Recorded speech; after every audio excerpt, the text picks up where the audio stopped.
Bismillahirrahmanirrahim. Setelah kemarin kita membahas tentang perkara yang mewajibkan wudu atau perkara yang membatalkan wudu, atau juga bisa disebut dengan hadas kecil. Assalamualaikum. Bab tentang perkara yang mewajibkan mandi. Berarti ukur bisa disebut dengan hadas besar. Hadas niku keadaan tidak suci seseorang.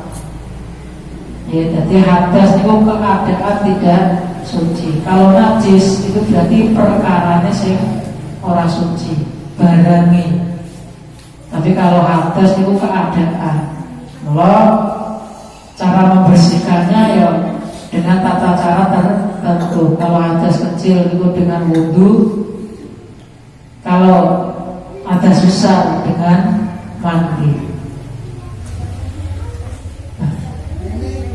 Mandi itu secara bahasa adalah yang penting mengalirkan air, itu jenenge mandi secara mutlak pada sesuatu. Tetapi secara syarak yang dimaksud mandi menika ngilekake atau mengalirkan air terhadap seluruh badan. Ya, seluruh anggota badan. Berarti kuabeh anggota badan. Tetapi mangke sing dikatakan anggota badan adalah anggota badan sing luar, tidak anggota badan dalam. Diniatin sesuatu dengan niat tertentu.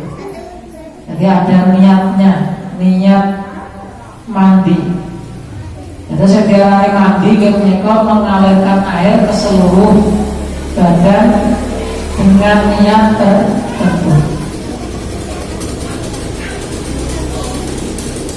Ini setiap mandi wajib.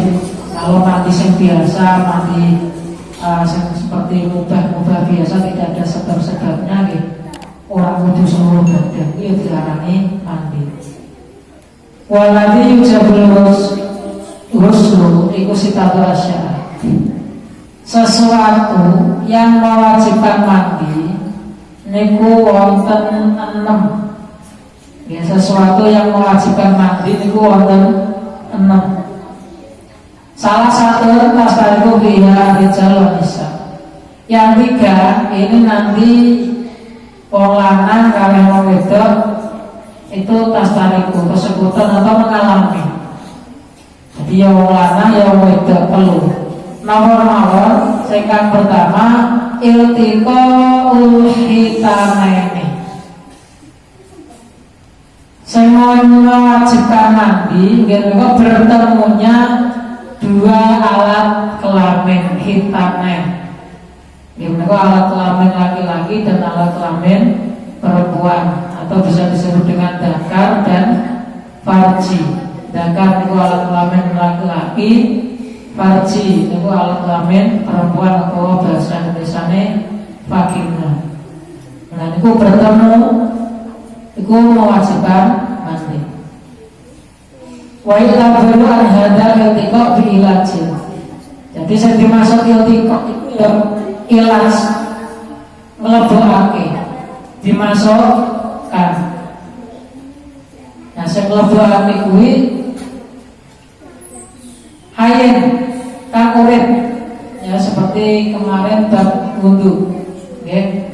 Hidup orangnya hidup wadihin, jelas alat atau jelas statusnya itu dia laki-laki atau perempuan.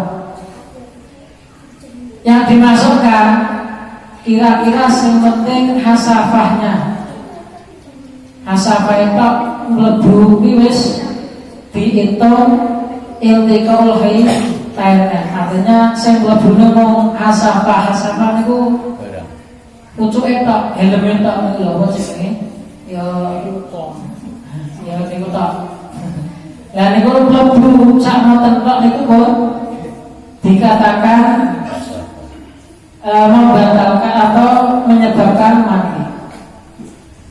awadroha min maktuiha utawa kira-kirane dari dakar sing terpotong ora ana pucukane ana ora kira-kira kok ana dakar wong duweni dakar ning ora ana asafai ya iki wis kira-kira sakmono kira-kira nak pucukane mung sak senti kurang senti ya mlebu sakmono kuwi sudah dikatakan iltiqaul hitane atau dia sudah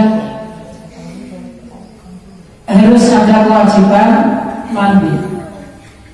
Fil farji di dalam dimasukkan di dalam farji atau lubang alat kelamin perempuan. Wa yasirul adami al-wujubi junuban.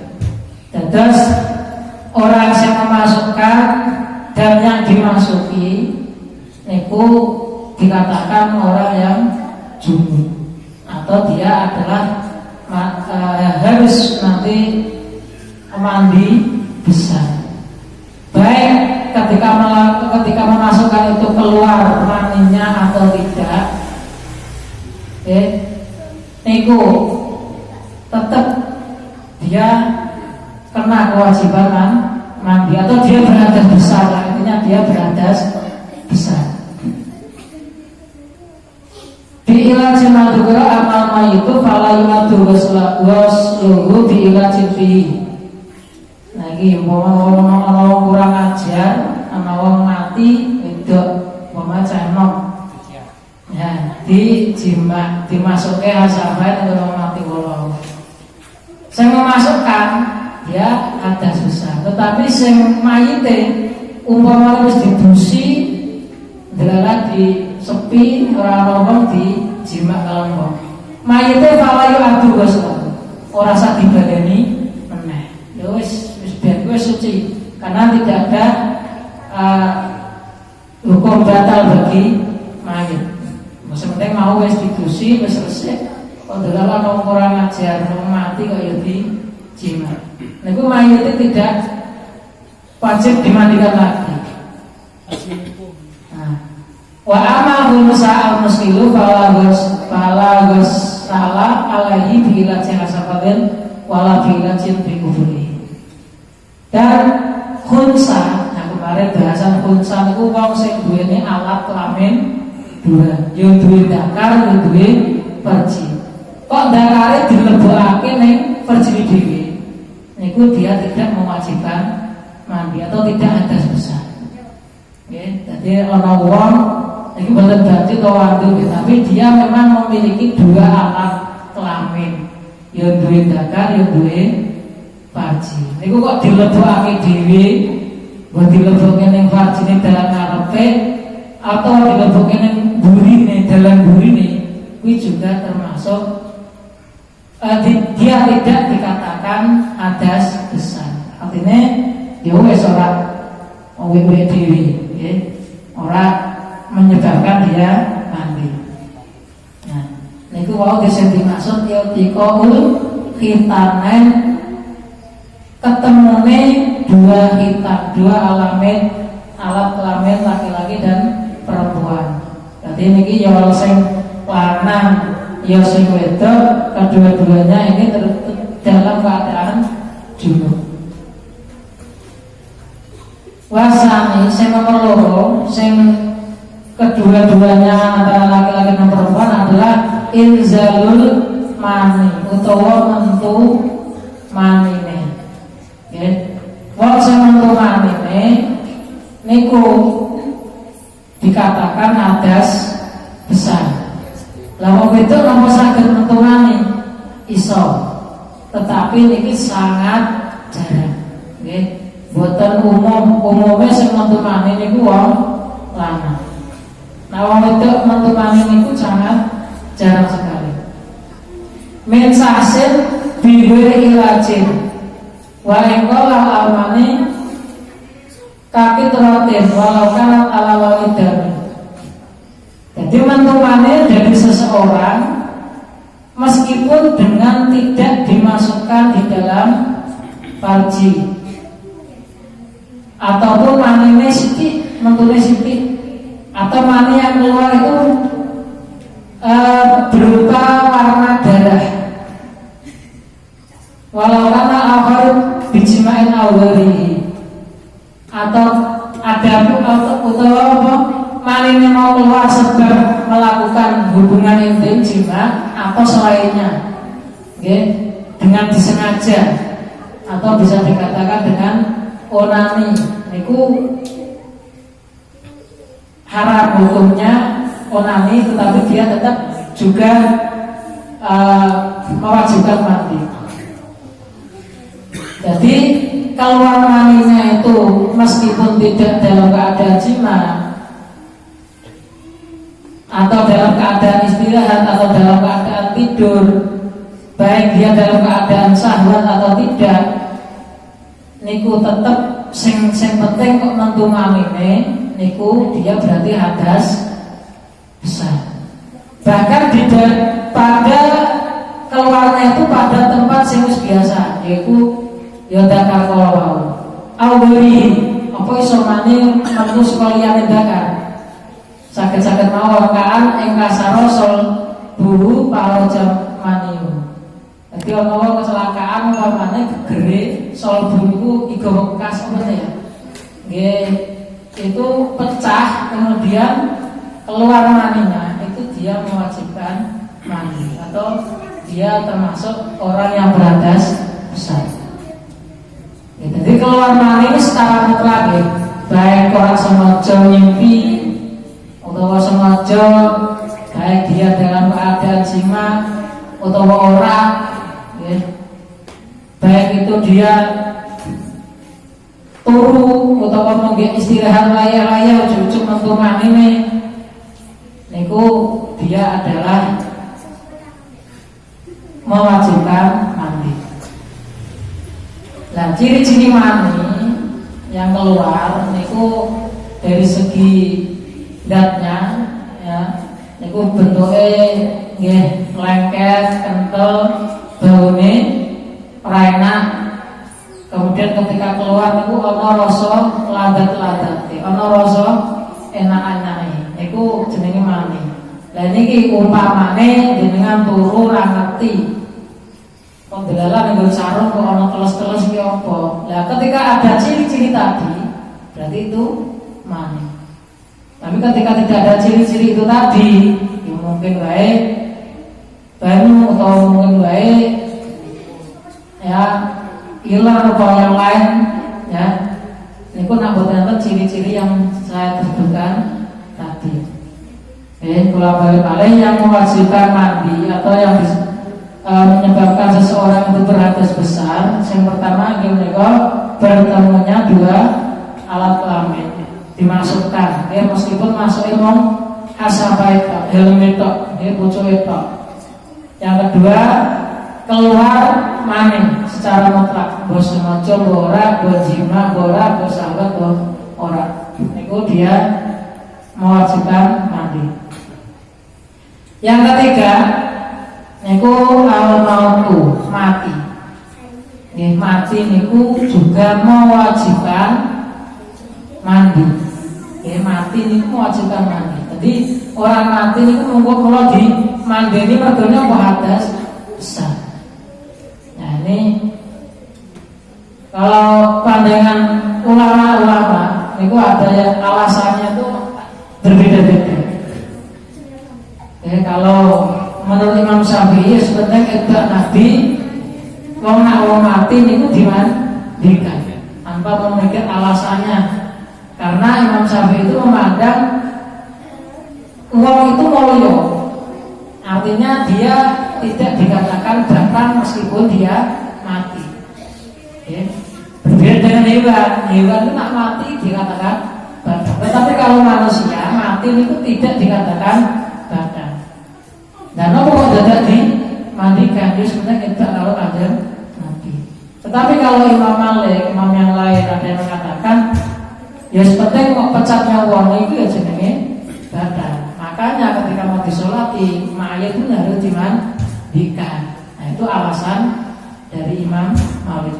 Tapi kalau Imam Syafi'i tadi sebenarnya itu Nabi mau mati itu hadas besar, jadi harus dimandikan.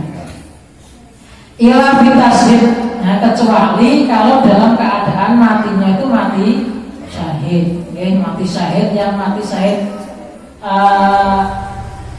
mati syahid itu ada dua, ada mati syahid dunia atau mati syahid itu akhirat. Ya, mati syahid sing tidak perlu dimandikan itu adalah ketika dia jihad fisabilillah dalam bentuk fisik, ya, perang benar-benar melawan wong kafir. Niku ketika dia mati dia tidak perlu dimandikan, meskipun tuh banyak darah berceceran. Karena itu alasannya juga dia darah itu gawe saksi, ya, jadi ora usah perlu dimandikan. Niku tetapi dalam kategori saya benar-benar perangi melawan wong sing dolim, wong kafir dan sebagainya. 3, itu sudah 3 ya, tadi ada 6. Wa salah satu tahta subiha anisau wa ya al-haid. Lah sing meneh sing menyebabkan orang harus mandi wajib niku adalah yang pertama, ini yang 3 adalah khusus bagi perempuan. Jadi yang laki-laki mau 3 termau, nak sing perempuan mau 6. Yang laki-laki mau 3. Tapi kalau perempuan ada 6, karena yang 3 ini khusus untuk perempuan. Yang pertama yang menika head. Jadi wong head niku adalah dia dikatakan hadas besar. Mulai wis rampung head ya kudu mandi karena dia hadas besar.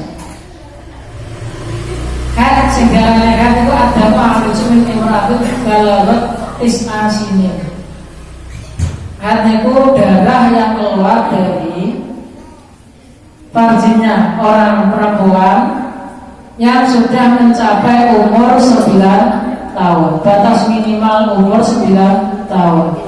Dan umur 9 tahun ini hitungannya adalah dengan menggunakan kalender Hijriah.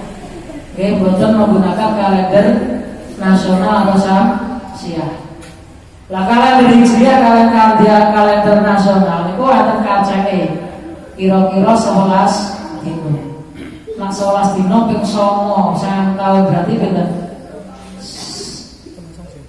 3 bulan. Kira-kira ya sekitar 3 bulan. Berarti sebelumnya ulang tahun ke-9 sama bulan itu sebenarnya sudah 9 tahun ketika dihitung menggunakan kalender Hijriah. Artinya nak derek nyampe derek umur 9 tahun kok keluar darah dari farjinya perempuan, dia belum dikatakan head, belum dikatakan head. Ya wes itu atau ketika darahnya itu dikatakan istihadah. Artinya ya kudu diberesake biasanya, karena urung jabatan itu wes. Nah, nak wes menjual 9 tahun, maka itulah yang dikatakan head. Dan head sendiri itu juga nanti ada syarat-syaratnya. Minimal keluarnya itu 1 hari 1 malam atau dihitung 24 jam. Umpamanya kok menturnya orang sampai sedina sewengi, itu juga belum dikatakan head. Niku sing perempuan niku nak wis head niku harus wajib mandi, dan ini menjadikan orang menjadi balik. Ketika dia dikatakan balik berarti sudah taklif, sudah mukallaf. Artinya kewajiban sudah harus ditanggung sendiri. Niku sing diarani taklif, utawa batasnya adalah balik. Wa nifasu lan nifas wa adamu al-khariju akibal wiladati fa innahu mujibul lighusli qatan. Yang kedua dari yang khusus perempuan, berarti ini yang nomor 5 yang mewajibkan mandi atau hadas besar adalah nifas. Nifas adalah darah yang keluar setelah melahirkan. Nah ini dia ketika sudah selesai nifasnya, dia harus wajib mandi kotan, terus mutlak secara kotan seperti yang tadi. nifas niku paling sithike nggih sak keceletan Mbak. Nek umumnya itu 40 dino. Tapi saat akeh nifas niku biasanya sampai 60 hari. Ya niku wong nak sing baru lahir niku tahun niku biasanya kan keluar darah. Nah niku darahnya itu dikatakan nifas. Umumnya 40 dino. Akeh-akeh swidak dino. Nah wis muncul saka swidak dino itu berarti tidak dikatakan nifas lagi, darahnya istirahat. Hitungannya tidak dari swidak dinonya, tetapi kalau ada hitungannya tertentu. Ya orang sebenarnya munculnya dari darah istirahat tidak. Karena darah yang keluar itu nanti ada beda-beda. Ono sing kowi, ono sing yo darahnya itu kuat, artinya kuat, pekat, ireng, ono sing abang, ono sing kuning dan lain sebagainya. Itu darah kowi atau darah doer itu nanti ada hitungannya sendiri. Wal wiladatu lan lahirake anak. Nah niki kudu dimengertosi antara nifas dengan wiladah niku beda, nggih. Nifas itu karena dia mengeluarkan darah setelah melahirkan. Wal wiladatu dan wiladah itu adalah ya sebenarnya melahirkan itu jenenge hadas. Tetapi ada dua perbedaan pendapat. Ada yang mengatakan ketika wiladahnya itu dibarengi dengan balal. Balal itu teles-teles atau apa jenenge nak melahirkan itu kan ada air ketubannya gitu. Nah itu namanya balal. Niku mewajibkan adus secara Quran. Tetapi orang sing kadang dia lahir kering, nggak ada dibarengi dengan terus-terus babar belas. Nah, itu tapi menurut kawasan dia tetap mewajibkan mandi. Tetapi ada yang nak lahir secara kering, ya dia tidak mewajibkan mandi wiladah. Ya, jadi perkara wong lahiran, ya niku enten sing jenenge hadas wiladah, ana sing jenenge hadas mergo nifas. Ana loro. Ya, jadi ketika melahirkan, itu nak cara dokter ora entuk bareng lahirke adus ora entuk. Ya. Kadang lah anak urung sampe adus nuli disusuli nifas. Mau sesuk nak wis bar nifas, aduse niate begitu. Nggih, hadas karena menghilangkan hadasnya wiladah dan menghilangkan hadasnya nifas. Aja siji tok. Karena wiladah sendiri itu juga hadas, nifas itu juga hadas. Orang nifas tok. Kalau nak biar nak cara orang sing dukun utawa dukun bayi niku bareng lahir justru langsung kan adus. Karena adus itu menghilangkan hadas wiladah tadi. Atau menghilangkan ya tadi yang mewajibkan mandi adalah karena melahirkan tadi. Ya, tetapi nak cara ning rumah sakit ora untuk dilarang karena ya mungkin karena faktor kesehatan. Makanya kalau seperti itu ya monggo aduse niate berpindu. Ya menghilangkan atau niate adus karena wiladah lan adus karena nifas. Ya itu.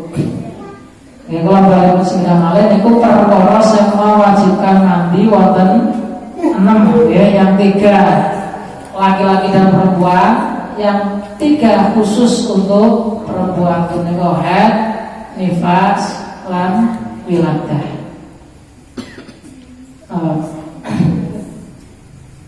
Sampun kali ini. Kalau jadi malih faslon wa faraidul ghusli salah satu asya. Utawi iki iku ana pasal 1 wa faraidul ghusli utawi pira-pira perkara fardune adus nggih. Pira-pira fardune adus iku salah satu asya ana 3 pira-pira perkara. Ahadua iku niat Yang pertama inggih menika niat. Wa izalatu najasati lan ngilangi najis ingkanat ala badani. Ingkanat lamun ana apa najis iku ala badani ing atase badane wong sing adus. Wa isalul ma'i lan nakake banyu ila jami isahri maring sekabeh rambut wal basarati lan kulit. Fardunya adus. Nah adus kula bali malih niki adus sing adus wajib nggih, adus sing ngilangi kanggo ngilangi adas niku kudu bener-bener ngati-ngati. Ampun sembarangan. Nah adus-adus biasa, ya adus kalau anak esok arep kerja adus, sore bangun kerja adus, niku sembarangan boleh. Tapi kalau ini harus ada perdunya. Ana tata carane sing wajib dilakukan. Nah, panjenengan melakukan atau sebagian dari 6 perkara tadi, panjenengan harus mandi dengan tata cara yang betul, yaitu memenuhi syarat. Yang pertama inggih menika niat. Fayatul abjunub rokol janabati awil hadasil akbar. Jadi niatnya adalah menghilangkan janabah atau menghilangkan hadas gede. Wa nawidalika wa tanwi al-haid wal nifas rokol hadasil haid wal nifas. Dan orang yang haid dan nifas itu juga mengkhususkan menghilangkan hadas haid dan hadas nifas. Lo niatin nawaitul wisla lirafil hadasil akbari minal janabati atau minal haidi minal nifasi fardhulillahi ta'ala. Harus dijelaskan kalau haid atau kalau nifas, harus dijelaskan haid atau nifas. Dan niat itu bersamaan dengan awalnya fardhi ketika membasuh sebagian anggota badan. Okay. Jadi niatnya pas membasuh dan disunahkan ada sunah-sunahnya adalah anggota kanan dulu. Ada sunah-sunahnya lain didahului dengan wudhu dulu, itu ada. Ketika jenengan harus kabel gebyur, ngomong gebyur yang pundak tangan, burung niatnya gebyur yang pundak kiri, lah pundak tangan itu kudu dibalik. Artinya belum termasuk karena tadi niatnya pakai pundak kiri. Mulai kalau itu di bulan-bulan panci madus ini harus di bulan-bulan karena nanti rukunnya yang kedua dan ketiga itu harus ketat. Kalau balik rukun mandi yang pertama adalah niat menghilangkan hadas besar, mergo janabah, mergo junub, mergo haid atau mergo nifas. Dan wajib lagi adalah menghilangkan najis yang ada di badan seseorang tersebut. Jadi nalikane jenengan arep adus niku harus menghilangkan najis yang ada di dalam badan. Contoh, suami istri niku hubungan suami istri itu mani itu tidak najis, tetapi lendir-lendir atau cairan yang keluar dari vagina atau farji itu adalah najis. Maka ketika berjima yang mandi itu cewek resik. Intinya di resik baru ngebiur. Nah, karena harus menghilangkan. Hadza ma jauh Rabi wa alaihi wa la yafi al-ghuslu wahidah. Maka tidak cukup nak menurut Imam Rafi'i, tidak cukup membersihkan najis berbareng niat karo adus. Jadi pertama memang benar-benar najis itu dihilangi dhisik. Nah, kalau menurut Imam Rafi'i, Imam Nawawi, ketika najisnya itu najis hukmiyah niku bareng ra utuh.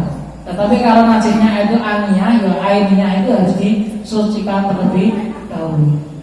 Contoh tadi terkena najis wis diresiki nganggo tisu atau wis diresiki nganggo dihilangin najisnya, kan itu masih ada hukumnya, yaitu bareng dengan niat mandi hadas itu boleh. Tetapi kalau Imam Rafi ya orang kudu diresiki najisnya baru mandi. Yang ketiga, rukun yang ketiga, ini yang kudu hati-hati. Yang ketiga, wa isolul ma'i ila jami' sya'ri wal basyarati.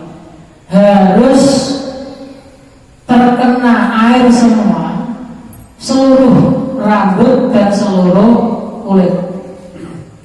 Dan air ini juga harus air yang mutlak atau air yang suci mensucikan. Kemarin pada babakan bagian hadis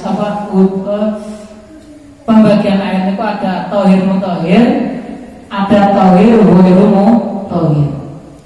Mula panjenengan sedaya nak adus niku ojo barengan karo samponan. Nggih.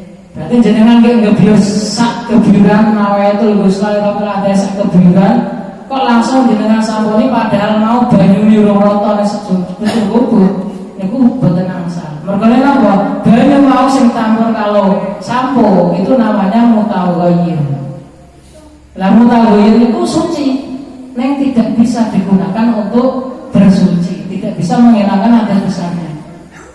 Lah kadung ngono piye biasane memang ngono ya nek wis ngerti sing wis dadi tobati, nek urung ya sesuk di aja. Artinya pertama ya memang harus pakai air semua dulu dan harus mencakup semua rambut dan dada itu menggunakan air yang mutlak. Karena harus jenengan yakin seluruh badan sudah basah semua dengan air yang mutlak tadi, monggo disamponi nembe sabunan. Jadi ojo nggih sak gebyur langsung saponan langsung sabunan. Niku ada potensi air tersebut adalah mutaghayyir. Bercampur atau mutaghayyir tadi sudah tidak dikatakan banyu mutlak. Nah niki ila jami' sya'ril basyarati. Jadi kabeh nenggon bagian kulit lan rambut. Wala farqa baina sya'ri ra'si wa ghairihi wala baina khafifi minhu wal kasar. Ya penting mbok ketel mbok tipis niku kudu kena kabeh rambuté. Wa sya'ri al-madfur ilam yasil bilma ila batinihi utawa jenengan duwe rambut sing dawa digulung. Nah, gelungan tadi kok tidak bisa menyebabkan tidak bisa terkenanya air, ya gelungannya wajib diudara, dicopot. Wal maradu bil basarati dhahirul jildi. Yang dikatakan dengan kulit yaitu kulit yang luar. Wa yajibul ghusl min somahil udunani wa minal anfil. Ya, jadi wajib juga telinga ini lubang telinga ini juga termasuk dikatakan anggota luar. Ya, irung yang berbolongan irung ngadapin itu juga termasuk dikatakan anggota luar.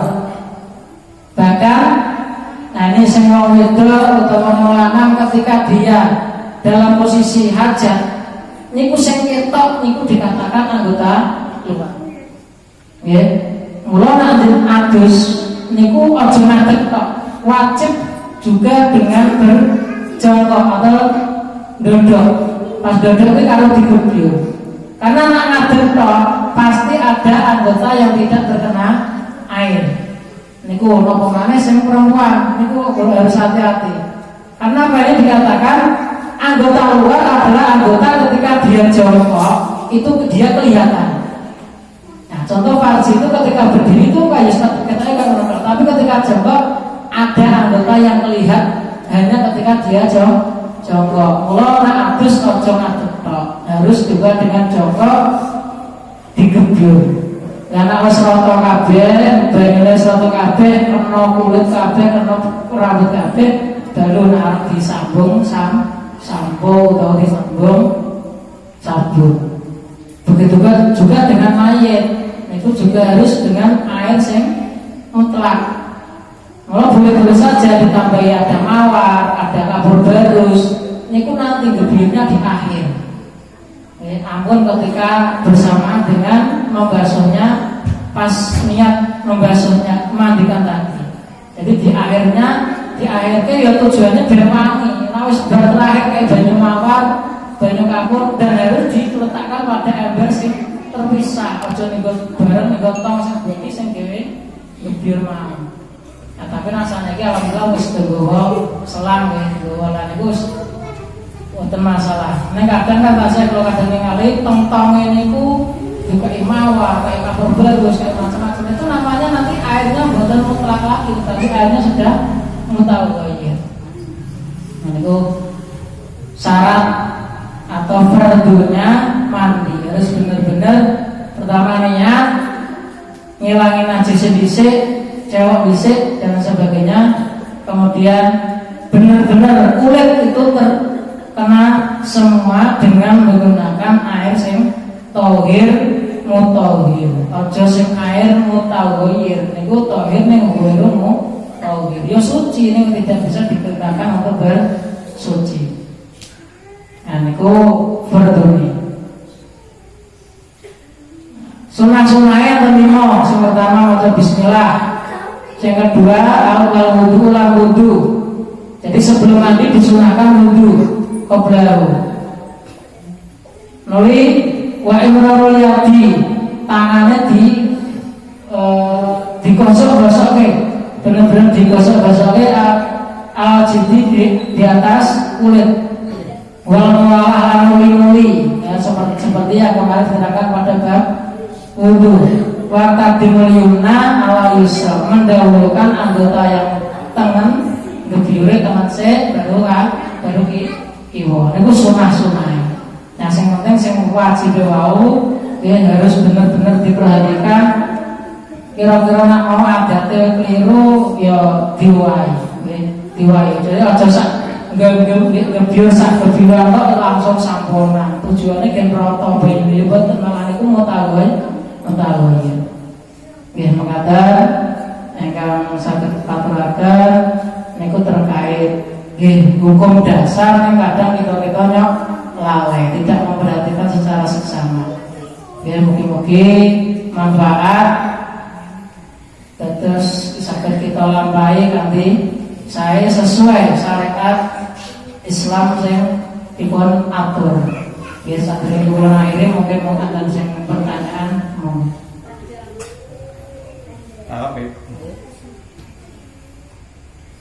berhubungan misalnya di bulan Ramadan melakukan hubungan, tapi mandinya itu setelah imsak, berarti kan mandi subuh, masuk di waktu subuh, sekalian mandi, sekalian wudhu, sekalian sholat subuh.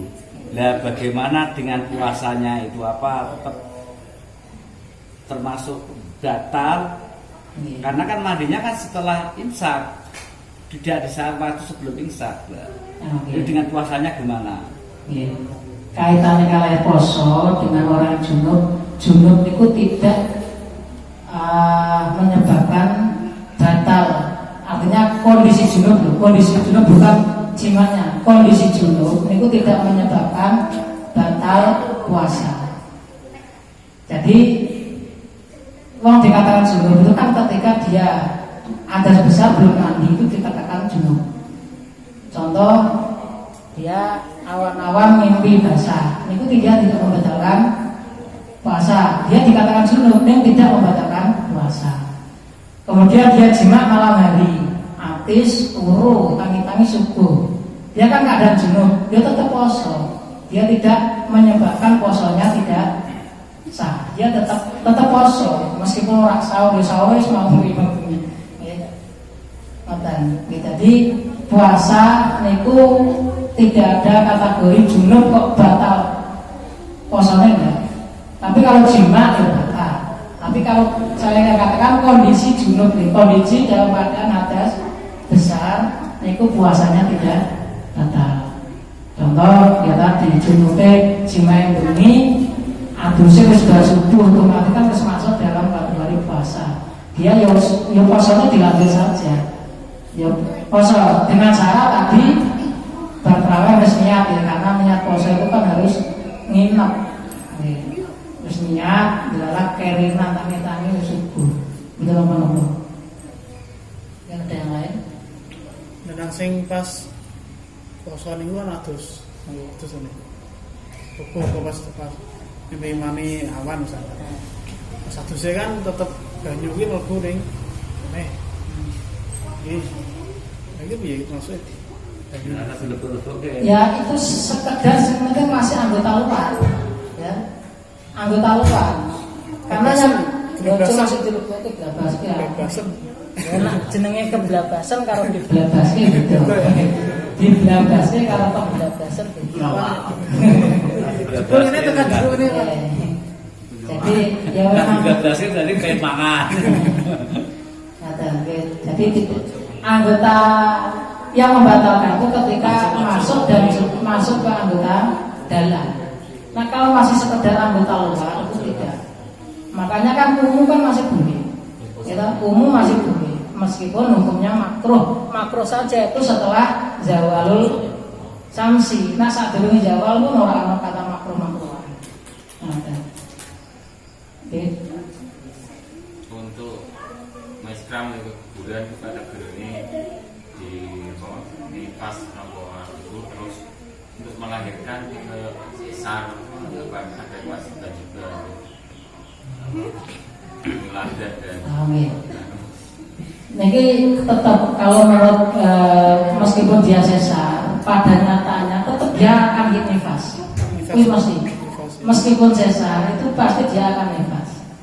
Nah, ketika wiladah, ya, yang dikatakan wiladah tadi kan memang tadi dikatakan lahir bersama dengan balal atau tidak. Berarti ini menurut al-asah jika dia tetap dikatakan ya harus itu wiladah melahirkannya lagi, meskipun tidak di dalam jalur yang resmi. Ya. Tapi nak nifas, perkara nifas, itu mutlak, mesti nifas meskipun lahirnya di situ. Lah untuk yang keguguran, ya keguguran itu ada yang mungkin sudah masalah keguguran. Karena keguguran itu kan beda-beda, tergantung umurnya, ya tergantung dia umur kegugurannya. Ketika masih segumpal darah atau masih apa itu dia keguguran, dia belum dikatakan melahirkan, karena dikatakan melahirkan sekitar dia sudah bernyawa atau sudah sekitar 4 bulan ya, sekitar 4 bulan. Kalau kaitannya dengan memandikan itu ketika dia sudah lebih dari 4 bulan itu mawon harus dimandikan. Tetapi sebelumnya itu mawon tidak harus dimandikan, sebenarnya dikubur. Karena paruhnya itu kan dimasukkan ketika sudah 4 bulan, sudah ada nyawanya lah ini. Nah, baru dikatakan dia mayat itu karena sudah ada nyawa. Begitu juga dengan kondisi seperti itu. untuk si ibunya yang belum umur itu kena hukum wiladah juga. Ya berarti kalau belum umur ya belum. Ini kan keluar biasanya kan kalau ngomongin itu waktu serai ya. Itu Termasuk nifas atau tidak? Nah, Itu monggo yang lain mungkin. Pak Arifin mungkin. apa mantepnya ada sisa ini lupa. Ya niki kalau sing penting dia kalau menurut saya yang saya tahu sekitarnya dia sudah melebihi 4 bulan itu dia dikatakan kelahiran, tetap kelahiran, kan sudah bernyawa. Tapi kalau yang sebelumnya itu keluarnya darahnya apakah dikatakan nifas atau tidak, tadi. Nah itu mungkin perlu dibahas kalau belum. Lahir ini wujud bayi itu dianggap nifas atau tidak.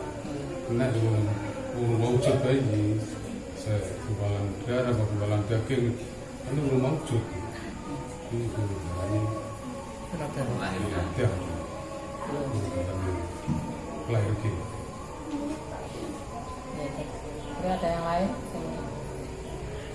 Batasan melahirkan tadi. Nah, kan setahu saya itu batasannya adalah 40 hari karena dengan kaitannya dengan memandikan jenazah itu ketika sudah lebih dari 40 hari 4 bulan gitu.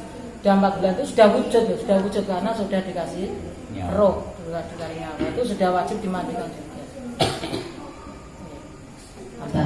Mungkin ada yang lain lagi. Nah ini mungkin besok bisa ditabayun lagi atau dicari takbirnya lagi biar ini bisa jelas. Terima kasih atas pertanyaannya. Mungkin yang lain. Oke, sampun ya. Ya menawi sampun. Meskipun ini sudah bisa biasa kita lakukan saja. Tapi kadang kita terkait dengan hukum-hukum yang sifatnya adalah umum, kadang kita semuanya ngadus, ya kan? Tidak semuanya ngadus karena adus di sini adalah kaitannya nanti dengan dia sahnya sholat, ada kaitannya dengan hukum syarat-syarat yang lain yaitu sholat, karena syarat sholat itu harus suci dari hadas kecil maupun suci dari hadas besar. Nah, ada yang nggak bersahabat berada. Kalau ada pertanyaan yang mungkin masih perlu kita bahas, Assalamualaikum warahmatullahi wabarakatuh.